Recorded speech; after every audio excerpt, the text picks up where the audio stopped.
Abrimos, señoras y señores, la tertulia en este jueves 17 de agosto del año 2023. Estamos con la mesa de los jueves con alguna variante. Hoy son 3 las voces que van a acompañarnos. Empiezo por quienes están a distancia. Cecilia Eguiluz, allá en Salto. Buen día. Buen día. Buenos días, Emiliano. Buenos días a los compañeros y a toda la audiencia. Panorama en materia de tiempo, precipitaciones ahí. Y estamos esperando que llueva, está nublado, muy nublado, pero bueno, vamos a ver qué depara. Bueno, por la ventana que tenés atrás vamos a enterarnos cuando eso ocurra. Así es. Hernán Bonilla, con él no nos vamos a enterar de lluvia porque detrás tiene una biblioteca. Buen día, Hernán. Buen día, estoy en Montevideo, así que tengo el mismo pronóstico que vos, Emiliano. Bueno, pero una ventana al lado por lo menos para enterarte. Sí, estoy viendo el cielo gris y la lluvia. Y por último, el saludo va para Esteban Valenti, que está acá en el estudio. Buen día, Esteban. Buen día, contento que esté lloviendo a pesar de los inconvenientes que causa, lo necesitamos imperiosamente. ¿Vos te acordás aquel dicho que siempre hablábamos con Mercader, que se usaba en Italia, que piove, governo ladro? Bueno, acá es al revés, piove, buen gobierno. Bueno, vamos al primer tema. Tenemos uno del vecindario y otro de acá para discutir. Empezamos. En Argentina se inició esta semana la campaña para las elecciones presidenciales de octubre, luego del sorpresivo resultado de las primarias del domingo pasado, en las que el economista ultraliberal Javier Milei resultó el candidato más votado. Números, recordemos, el líder de La Libertad Avanza obtuvo el 30% de los sufragios y quedó ligeramente por delante de las coaliciones tradicionales.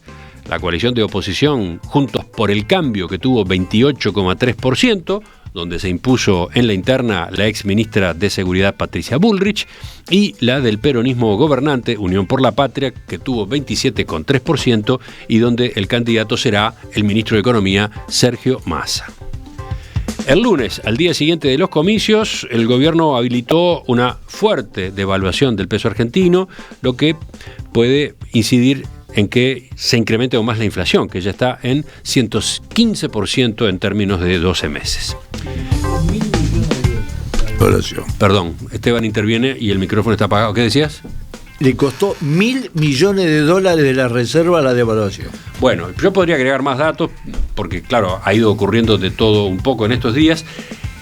Lo que me interesa, lo que creo que conviene es tener con ustedes, ahora que hay algo de distancia, el análisis de lo que pasó y sobre todo qué viene ahora, ¿no? ¿Quién quiere tomar la palabra al comienzo? ¿Quién va? Hernán, ¿vas tú? Sí, voy yo. Lo primero del resultado de las elecciones argentinas, yo creo que es la sorpresa, ¿no? Ha sido unánime, sobre todo porque las encuestas le erraron feo, ¿no? Y cuando uno ve cómo lo que arroja las encuestas, las empresas encuestadoras argentinas valora a las empresas encuestadoras que tenemos en Uruguay, ¿no? Porque no solo le erraron en términos de lo que fue el resultado, sino que hasta en las tendencias que marcaban en las semanas previas, ¿no? Le erraron feísimo. Venían mostrando, ¿no? El tema que se había instalado en las últimas semanas era que Milei se había pinchado, que Milei caía. El promedio de las encuestas y ese tipo de análisis mostraban la votación de Milei cayendo y terminó teniendo una votación muy superior a la esperada. Yo creo que otro dato importante, histórico, de la elección del domingo en Argentina es que el peronismo, por primera vez desde que existe, salió tercero, ¿no? Y por poco, es una elección muy pareja entre los 3 principales partidos, pero salió tercero. Lo interesante es que, más allá de que le erraron las encuestas, algunos análisis previos de gente con olfato político, como los expresidentes, ¿no? Tanto Mauricio Macri como Cristina Kirchner, sí habían previsto mejor lo que iba a pasar, ¿no? En particular, yo creo que es interesante y valioso, a pesar de que es una fuerza del mal, Cristina Kirchner, hay que reconocerle su olfato político, ¿no? Y cómo vio que iba a ser una elección de tercios, uno podría decir de cuartos, si toma en cuenta que hubo un cuarto de la población que no votó, que es otro factor importante para tener en cuenta para la elección nacional, pero vio que iba a ser una elección de tercios entre quienes votaban y de pisos, ¿no? Ella habló que lo importante era cuál era el piso de cada candidato, porque es lo que va a determinar quiénes son los que entren a la segunda vuelta, ¿no? Yo creo que queda planteado un escenario en el cual yo creo que Milei es favorito para ganar la presidencia. Creo que no solo porque fue el más votado, sino por la forma en que vota, ¿no? También fue al revés de lo que venían señalando los análisis, ¿no? Eso de que el voto de Milei era más bien un voto de la ciudad de Buenos Aires o de los centros urbanos o de la población joven, de ese tipo de poblaciones, y terminó teniendo las mejores votaciones en las provincias más pobres de la Argentina. 15 ¿no? provincias ganó. 15 provincias ganó. Ahí va, quedó el mapa pintado del color violeta del partido de Milei. Y votó mejor en las provincias más pobres, a diferencia de lo que también era lo que se decían en general los analistas argentinos. O sea, quedó planteado un escenario muy distinto al que veníamos analizando la semana previa. Tiene un gran desafío tanto Bullrich como Massa para ver cómo se plantan. Yo creo que el escenario que a mí me parecía muy poco probable, que era que ganara Milei, ahora creo que es probable que ocurra, y creo que no me alegra particularmente ese escenario. Y bueno, creo que estamos ante... Lo dejamos para la segunda vuelta, pero me preocupa lo que puede pasar en Argentina. Milei puede ganar, dice Hernán. ¿Tú estás de acuerdo, Esteban? Sí. ¿Y Cecilia? ¿Milei puede ser el ganador? No sé, porque quedó un cuarto ahí de población que no votó. No sé, la verdad que no sé. Igual mi análisis más bien iba por otro lado del tema de las PAS. ¿Cuál? No sé si me toca a mí. Te escuchamos. No, en realidad las PASos en realidad son elecciones bien interesantes, ¿no? Porque van todos a la elección y nadie sabe cuál va a ser el resultado. Son bastante sorprendentes siempre. Por un lado, el tema de la obligatoriedad y esta cuestión de que hay una cantidad importante de gente que no votó, me parece que no es un dato menor a los efectos de definir después lo que van a ser las elecciones a presidente. Y por otro lado, que por supuesto se pueden dar series de acuerdos que en definitiva puedan evitar que gane Milei. O sea que por ese lado yo no veo tan claro que ganen las PASO signifique ganar en la presidencia. Creo que son dos cosas diferentes.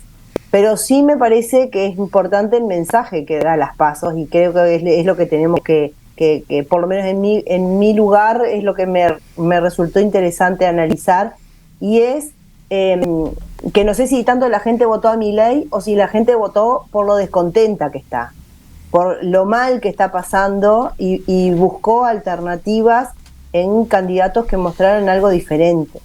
Yo escuché mucha gente diciendo, pero qué horrible, lo votan a Milei con que no saben quién es, y bueno, pero lo que pasa es que yo creo que el pueblo argentino está pasando tan mal que en definitiva es también un voto que implica esa desconformidad. No sé si tanto lo votaron a Milei o si fue una gran reacción de millones de personas que en definitiva están muy desconformes con lo que está pasando. Y no solamente con el kirchnerismo ni con Alberto Fernández, también con Macri, porque pasó lo mismo. O sea, realmente es un país que está viviendo durante ya décadas de pasar mal, y este fenómeno de los outsiders, y en este caso además puntualmente Milei, que marca un criterio antisistémico, creo que genera que mucha gente vaya hacia ahí, y bueno, me parece que es un poco lo que veo yo en el resultado de las PASO. Por eso quería ir más por ese lado, más que por lo formal, si ganará o no la elección presidencial, porque me parece que es otra lectura y que depende de las circunstancias, y las circunstancias siempre pueden cambiar. Esteban, tu primera mirada. Bueno, vamos a completar algún dato. En octubre se vota el presidente y el vicepresidente, se renueva la mitad de la Cámara de Senadores y 1/3 de la Cámara de Diputados. ¿Por qué lo digo? Porque Milei sintetizó su campaña en 2 palabras: dolarización y casta. Esa fue la síntesis de... No le importó a nadie de los que votó calcular que Milei, con un resultado extraordinario en las nacionales, podrá llegar a tener un 20%, menos, 15% de los parlamentarios, ¿está claro? Porque no tiene ninguna otra posibilidad. Por lo tanto, no le importó a nadie que no tiene los votos para aplicar esas políticas que necesitan leyes en el Parlamento. El otro día discutíamos eso en la primera tertulia en la que tratamos los resultados. Algunas de las medidas que Milei impulsa pueden salir por decreto, pueden salir por resoluciones del propio Poder Ejecutivo, ¿no? Las principales no, está claro. Es decir, esas 2 que fueron la síntesis, no. Yo creo que si hacemos una encuesta entre todos los analistas de todos lados, ¿por qué ganó Milei? Hay un 90% de coincidencia. El problema es que los analistas se equivocaron fiero, la mayoría, sobre qué iba a pasar. La mayoría de los analistas argentinos están vinculados a las 13 encuestadoras que le erraron de punta a punta. Algunas lo dio fuera del terceto. Y lo que importa ahora es analizar algunas preguntas que a mí me parece, las introdujo Hernán. ¿Quién puede ganar? Capaz es un gesto de poca modestia. Yo tengo 4 campañas electorales en la Argentina. Es decir, 2 para diputados, una para diputados nacionales de Santa Fe, 2 para gobernadores en Santa Fe, primer gobernador socialista de la Argentina, y una para presidente, que salió 4 en las PASO y 2 en las nacionales. ¿Quién era? Hermes Wiener, bien, dirigente socialista. Recordemos, Esteban trabajó como asesor en esas campañas. Exactamente. ¿No? Sí, yo no sé qué quiere decir asesor, como amigo político, porque eso era mi tarea. Entonces, la primera enseñanza que tengo de las campañas electorales argentinas es que en una campaña electoral puede pasar todo y el contrario de todo. Porque los argentinos en materia política nos han dado demostraciones de que, un gobierno fracasado es reelegido y un gobierno más o menos democrático, etcétera, es aplastado. Así que en Argentina esas cosas pasan. Hay una grieta enorme entre la ciudadanía y el mundo político, enorme, que ahora tiene otra grieta complementaria que es Milei, que tiene otro contenido. Milei además tiene un contenido universal. Hoy yo estoy seguro que si Nerón y Calígula hacían una fórmula para presentarse en Roma, serían ganadores de las elecciones. Porque eso es lo que está pasando en el mundo. Hay que ver quién felicitó a Milei. Vox, la Meloni, es decir, no es que estamos especulando, ¿está? Entonces, ¿por qué puede ganar? Que es una pregunta importante. Porque la diferencia entre el tercero y el último son 4 puntos. No es una diferencia, 3 puntos y poco. Pero ¿qué pasa? El problema es dónde van a ir a pescar los votos. Primero, de los 30 que no votaron, llegando al límite de la votación tradicional argentina, irán a votar, si les va bien, 10%. Porque esos 30 fueron porque no les importaba nada, era peor que los demás. Pero ponele que moviendo mucho el aparato, sobre todo lo que lo tiene, moviendo mucha plata, sobre todo la poca que le queda, pueden llevar a un 10% más. Ahora, Milei dio la señal de cómo iba a ser la campaña en el discurso que hizo la noche del 13 de agosto. Fue la casta, la dolarización, exactamente el mismo mecanismo, porque tiene para pescar en 13-10%, tiene para pescar, el dato insólito de la Argentina, nuevamente insólito, es la Argentina liquidó el centro, donde quedó solo Rodríguez Larreta, aplastado hasta en la ciudad de Buenos Aires, su ciudad, por un discurso duro de derecha de la Bullrich.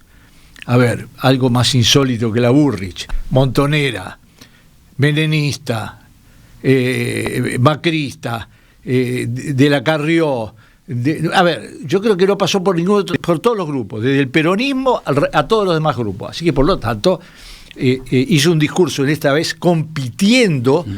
Es buenamente responsable junto con Larreta de haber pasado del 44% de los votos en la elección a medio término hace 2 años al 27-28% en esta, es decir, perdieron 16% de los votos. Se mataron, ¿no? Se mataron. Se mataron entre los dos.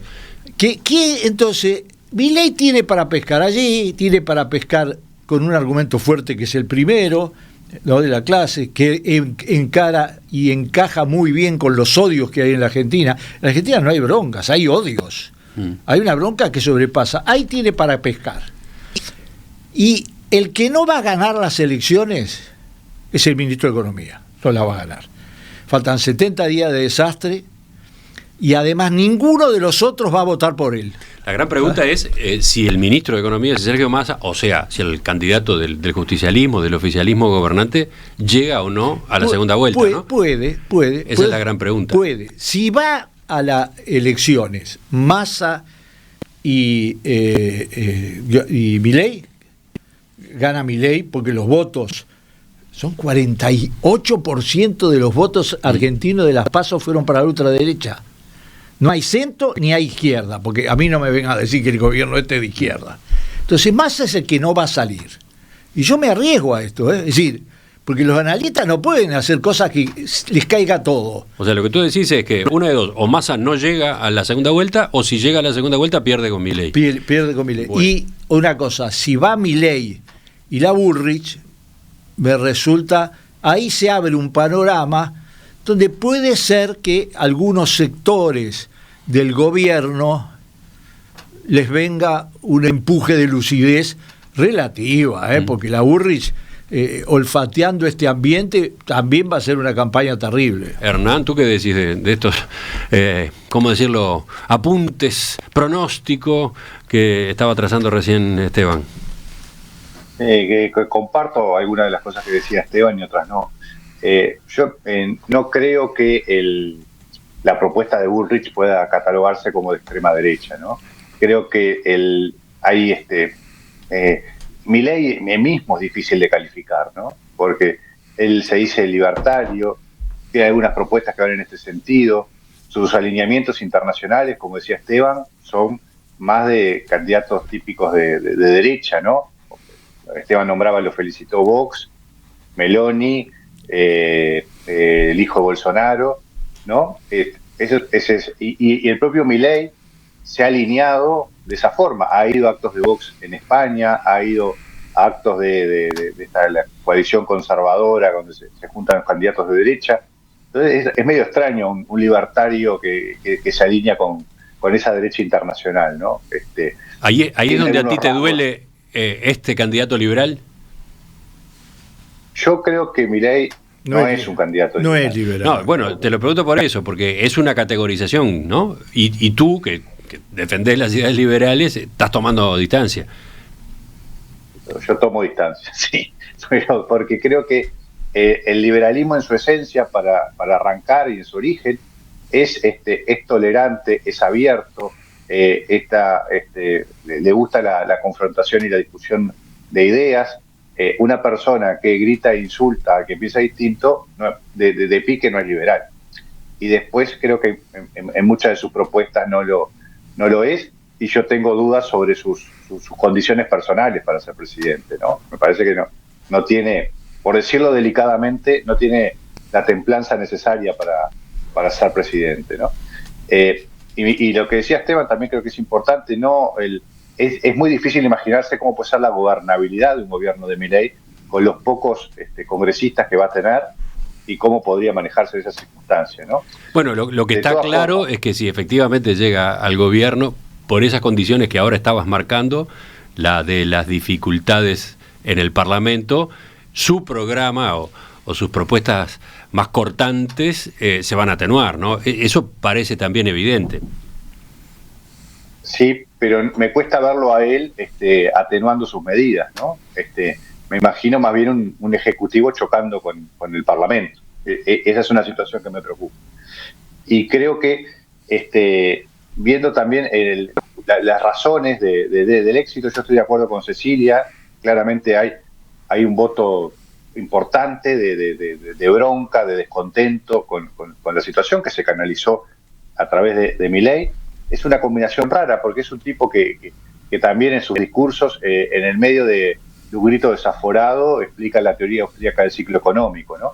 Es complejo el discurso de Milei para desentrañarlo, pero creo que sí, en el fondo esencialmente hay un voto antisistema.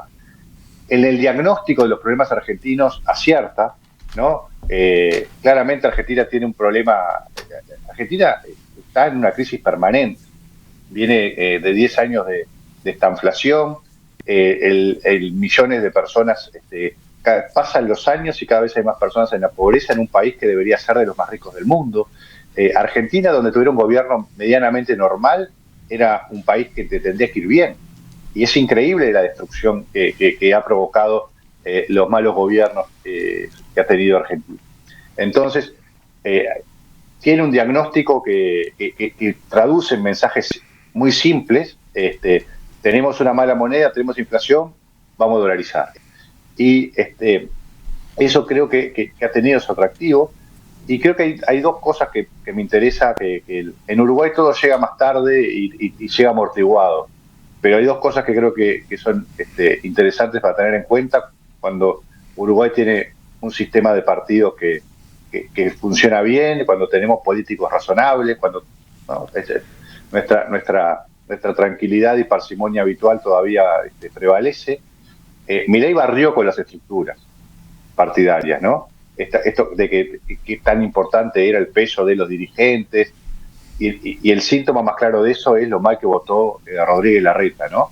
Que debe haber hecho una de las campañas más caras de la historia argentina, debe haber tenido uno de los votos más caros, cada voto que tuvo debe haber sido de los más caros de la historia argentina, sumó dirigentes, sumó medios, y votó muy mal. Y su partido sacó el 55% en la ciudad donde él gobierna. Ahí va, y él perdió, como decía Esteban, con Bullrich en la ciudad que gobierna. Hay una otra beta de Milei que creo que es esa cosa genuina, esa cosa de por fuera de las estructuras, por fuera de los partidos tradicionales, que logró conectar con la gente, ¿no? Y yo creo que también en Uruguay en general el sistema de partidos está muy acotado en las propuestas que escuchamos, ¿no? Hay consensos que son positivos, que estemos todos de acuerdo en la democracia, en la vigencia del Estado de Derecho, en los derechos humanos, la libertad de expresión. Fantástico, eso es la base para que en las formas para que el sistema funcione. Pero tenemos poca variedad de propuestas. Uno escucha en general los candidatos de los distintos partidos y yo no veo ni grandes propuestas, ni ideas muy originales, ni reformas. Y si uno no se anticipa a eso, algún día aparece alguien con ideas radicales que pueden ser medias locas, pero que puede ser atractivo. La situación de Uruguay es muy distinta de la Argentina, porque Uruguay, no es, a diferencia de Argentina, no tiene esa crisis económica y ese descontento social. Pero yo a veces cuando veo el debate político uruguayo también me asusta un poco. Sí. Acá estamos llegando a temas que son importantísimos para analizar la votación del domingo pasado y lo que puede pasar en la elección de octubre, ¿no? Por ejemplo, estribo en esto que señalaba recién Hernán para agregar comentarios que ha hecho Jaime Durán Barba, ¿no? Asesor que ha trabajado con candidatos en distintos países del mundo, ecuatoriano que vive en Argentina. Él señala que lo que pasó con Milei es que él supo capitalizar efectivamente ese sentimiento anti-partidos, anti lo establecido en materia política. Anticasta. Sí, la casta, ¿no? A eso le llama casta. Él examina con cuidado qué quiere decir casta en definitiva, pero supongamos que es eso. Y para lograrlo entonces trabajó básicamente en dos materias. Uno, el tipo de propuestas, estas de las que hablaba recién Hernán, propuestas disruptivas, propuestas que se salen de lo que está discutiéndose habitualmente. Y segundo, inventó un personaje. un personaje que resultara entretenido, visualmente convocante, que provocara que lo llamaran, que lo tuvieran en cuenta en los medios de comunicación, que fuera conversación, que diera lugar a polémica en las redes sociales, etcétera, etcétera. Como que esas fueran las dos herramientas que él creó, que él puso en marcha para meterse efectivamente en el debate más o menos consolidado. Por lo cual ni siquiera habría que creer que Milei es el que vemos, ¿no? Milei señala sobre todo un personaje construido para mecharse. Pero lo dejo por ahí porque eso hay que profundizarlo en otros momentos y de otra forma. Voy a Cecilia ahora.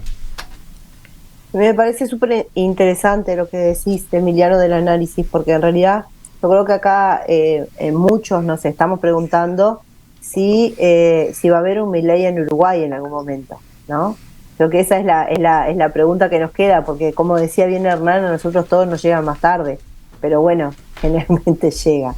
Entonces es algo que hay que plantear. Por eso yo decía al principio que desde mi punto de vista lo más importante no es tanto el resultado, en el cual nosotros no vamos a sumar ni a restar nada de lo que pase luego en las elecciones nacionales, sino que cómo entendemos que se está viviendo. Yo lo que creo es que la gente en Argentina está muy enojada, en su gran mayoría. El tema de la inflación que sigue subiendo es increíble. Ahora esta semana y después de las elecciones en todos lados se están remarcando los precios con una velocidad que habíamos visto antes en crisis histórica, donde la gente iba con tanta plata a comprar las cosas y llegaba y las cosas salían mucho más y no podía comprar. Eso va a generar un descontento que al final del día va a terminar ayudando a Milei, ¿no? O sea, se está fortaleciendo. Por otro lado, creo que hay que tener otros factores en cuenta que tienen que ver con las estructuras, porque en las elecciones nacionales pesan mucho las estructuras. No creo que Milei la tenga, por lo que veo es un partido que no tiene estructuras fuertes, es un candidato más bien. Y por otro lado, también hay que tener en cuenta que en estas pasos, por ejemplo, Cristina Kirchner no jugó, Alberto Fernández no jugó. Yo creo que ahora van a entrar todos a jugar y eso va a cambiar los escenarios. También creo que la cuestión de tener a un precandidato como Massa haciendo el Ministerio de Economía en una economía que está a pique, la verdad que es horrible. Si me lo decís para un guión de una película, te digo, no, con esto no, lo vamos a cambiar y ponemos otro actor. En realidad es lamentable. O sea, si fuera en una economía pujante que pusieran de candidato a ministro de Economía, bueno, igualmente creo que un ministro de Economía no es un buen candidato para presidente nunca, porque siempre se lleva todos los palos. Pero en definitiva, creo que las circunstancias de aquí a las elecciones nacionales, yo la veo con final abierto. No la tengo tan clara como Esteban, que sé mucho menos por supuesto que él, ni tan clara como Hernán. Para mí es mucho más de final abierto y depende muchísimo de las circunstancias y, por ejemplo, estas valoraciones que estábamos haciendo, lo que siente la gente por un lado y lo que en definitiva pueden variar los movimientos de las estructuras y todos los jugadores en cancha que hoy no estuvieron. Pero lo que sí me queda para adelante es un pensamiento que hace bastante tiempo, ahora tú leías ese autor, yo he leído otros, que tiene que ver con lo antiguo que han quedado las estructuras políticas y el sistema en sí político, que no tienen la velocidad para adaptarse a los problemas de la gente. Entonces, cuando no tienen la velocidad para adaptarse, y a veces además el gobierno, el sistema político habla en un idioma y la gente está hablando en otro, ¿no? Porque la gente tiene determinadas necesidades, pero el sistema político en la agenda tiene otros problemas que no son los de la gente de todos los días. Dejan la posibilidad abierta para que surjan ejemplos antisistémicos que en definitiva tienen brillo y la gente quizás va detrás de esos ejemplos. Sí, todos estos factores están en juego, parece bastante evidente en un panorama político como este de la República Argentina. Esteban. Un agregado, yo viví 16 años en Argentina, así no es un país de paso para mí. Segundo, yo estoy totalmente en contra con la imagen que dan los uruguayos, que tiene la mayoría de los uruguayos, de que las cosas en el Uruguay llegan después. Mentira total. Uruguay fue el primer país del mundo con un estado de bienestar, no llegó después. Uruguay fue el primer país del mundo con muchas de las leyes más avanzadas del mundo en materia de mujeres, en materia de divorcio. Uruguay fue un avanzado en materia de reforma educativa, de calidad y de tipo de reforma. Uruguay fue el primer país del mundo que se ganó un referéndum a una dictadura. ¿Quiere que les haga la lista? Tengo una lista interminable. ¿Por qué estás diciendo todo eso? Porque estoy en contra de la idea de que en el Uruguay siempre llega después. ¿Tú decís que Milei, el fenómeno Milei no va a llegar acá? No, yo no digo eso. No necesariamente digo que el argumento de que todo llega después es falso. Y se lo podía demostrar con 2 horas y media de ejemplos. Entonces, ¿qué es lo que va a llegar al Uruguay? Es el clima antipolítico, que ya está llegando.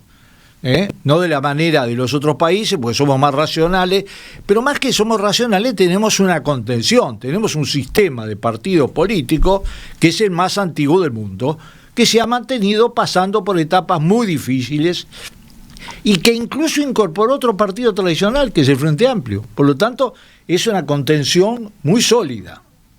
Ahora, ¿qué sucede? Si efectivamente se profundiza una falta de debate de ideas, de proyectos, de imaginación, de cosas que generen expectativas en la gente. No estamos como en la Argentina, absolutamente. La Argentina está 10 veces peor que nosotros. Pero también hay bronca. También hay zonas digamos, dentro de los sectores hay sentimientos muy fuertes que no eran tradicionales, hay niveles de debate que no eran los tradicionales. Entonces, yo estaría atento, no a Milei, porque no tiene por qué venir, con una característica que faltó en todo lo que hemos dicho. A Milei lo crearon los medios. A Milei lo crearon los medios, no fue él solo. Él tuvo 2 programas, tuvo su padre putativo que es Infantino, lo reconoció regalándole el discurso. Fantino. Dijiste Infantino. Infantino. No, Infantino es el de la FIFA. No, ¿y cómo se llama? Fantino, tenés razón, Fantino. Le regaló el discurso, no es casual. Pero además... Y Mauro Viale, ¿no? Él lo reconoce. Y Mario Viale, y lo reconoce. Y además, hay que ver que efectivamente, cuando... No fueron solo ellos, la cantidad de reportajes, de notas que se le hicieron, fueron abrumadoras. ¿Por qué? Porque era novedad. Porque era un personaje. Porque era rating, porque llamaba la atención, porque generaba escándalo. Los personajes son aquellos que generan impacto, con una característica que además importa. Cuando se dieron cuenta y lo quisieron bajar, toda esa, digamos, cuando habló de vender los órganos, darle derecho a la gente a vender sus hijos, todo el mundo lo tomó y los medios en particular, y de los medios saltó a las encuestadoras la caída. Ya era tarde, ya era absolutamente tarde. Por lo tanto, los medios tienen un poder enorme, porque ¿qué te lo demuestra? Los medios, las redes, pero sobre todo la comunicación. 15, no tiene aparato en ningún lado, no ganó una provincia desde el punto de vista de las elecciones provinciales. Perdió escandalosamente en Jujuy y ganó Jujuy. No creo que lo hayan hecho los medios a Milei, no creo. La verdad que para mí lo hizo el sistema político nefasto que está teniendo la Argentina y una serie de gobernantes lamentables que han tenido y tienen al pueblo como lo tienen. Y creo que hay una gran rebelión desde ahí. No creo ni que sea exclusivamente un personaje, no creo que sea hecho por los medios, nada más. Creo que eso es quitarle trascendencia a algo que es mucho más profundo, y creo que ahí está el problema. El sistema político tanto se jacta de tener tradiciones y partidos y todo lo demás, y lo que muchas veces hace por intereses también es dejar de escuchar a la gente. Y yo creo que en las PASO siempre se termina manifestando la gente. Por eso las PASO son tan impredecibles. Después juegan otras estructuras, es otro partido. Pero en este caso, para mí lo que hubo una gran bronca. ¿Y Milei por qué surge? Surge porque el sistema político está totalmente disociado de la gente y hay un descreimiento brutal. Para mí surge de ahí, no de los medios, por más estrella que pudiera ser. Nosotros estamos acostumbrados a ver en la Argentina a cientos de estrellas y mucha gente que ha pasado de la política a la farándula, de la farándula a la política. Es algo normal, y esto no es un fenómeno normal. Sí, de todos modos, él mismo destaca que hubo 2 comunicadores en particular que le abrieron a él, le abrieron espacio, le permitieron empezar a llegar a través de la televisión y medios masivos al público cuando otros no se lo permitían. Y reconoce la importancia, y bueno, y además los ha homenajeado justamente después de las PASO, después de la elección del domingo pasado, ¿no? Por último, Hernán, de esto que decía Esteban, ¿te queda algo? ¿Cerramos? Creo que sí, que este tipo de candidato anti-establishment, en realidad, cuanto menos dirigentes lo apoyen, cuanto menos medios tradicionales lo apoyen, mejor. Acuérdense de que en la elección de Trump contra Hillary Clinton, el 90% de los medios en Estados Unidos, en sus editoriales, expresamente apoyaron a Hillary Clinton. En Estados Unidos está además la tradición de que los medios tienen una editorial y toman posición sobre quién es el candidato, ¿no? Los diarios, todo, es algo habitual. 90% a favor de Hillary Clinton y termina ganando Trump esa elección. La suma de dirigentes políticos de traje y corbata diciendo que apoyan a tal candidato, muchas veces terminan jugando en contra. Sí. Entonces, en esta entrevista de esta semana, Durán Barba en un momento responde la pregunta de qué le aconsejaría a Milei rumbo a las elecciones de octubre, ¿no? Y el primer consejo que dice Durán Barba es que no haga acuerdos con nadie, que no haga acuerdo con ningún partido, con ningún dirigente político. Yo te digo que para mí Barba no es ninguna referencia. Sí, pero me parece que ha dado con varias de las claves del fenómeno Milei. Que no haga acuerdos con nadie, que se mantenga así, afuera, ¿no? Es un buen ecuatoriano que de vez en cuando, algunas veces le pega, y otras le erra como la pera. Hernán, ¿qué decías? No, alguna elección ha ganado Durán Barba, ¿no? Sí, unas cuantas pocas. Sí, también le ha errado. Pero creo que va a estar. La campaña en Argentina ahora es muy corta. De acá la elección nacional, ya estamos a menos de 2 meses de la elección nacional. Y yo creo que Milei agarró viento en la camiseta, ¿no? Y creo que no va a hacer acuerdo con nadie. No va a hacer acuerdo con nadie, se está normalizado. Y creo que yo creo que la elección me parece se va a terminar definiendo entre Milei y Patricia Bullrich. Lo que decía Cecilia, ¿no? Un candidato que es ministro de Economía, de una economía que anda muy mal, que se disparó el dólar ahora, que tenía un plan llegar, como decía Melconian, no, el plan económico del gobierno no es muy elaborado, llegar a las elecciones, aunque sea con el Banco Central fundido, con millones, cada vez más gente en la pobreza, pero llegar sin que la economía termine de explotar, aunque ya está en una crisis terrible. Hasta eso está en cuestión ahora de acá la elección. Entonces, yo creo que la elección probablemente se defina entre Milei y una Patricia Bullrich que va a mostrar un discurso probablemente corrido para tratar de captar parte de los votantes de Milei, pero mostrando un partido, mostrando experiencia, mostrando gestión. Se nos fue. Veremos que gana ahí. Se nos fue el tiempo. Pero una sola acotación. No hay que olvidarse que en la Argentina hay un sistema que en Uruguay no existe, porque nos copiaron en esto de las PASO, el corte de boleta. Así que pueden perder, el peronismo puede perder incluso la provincia de Buenos Aires. Seguimos, vamos a otro tema en la tertulia de este jueves, ya acá, estrictamente acá, en la política de nuestro país.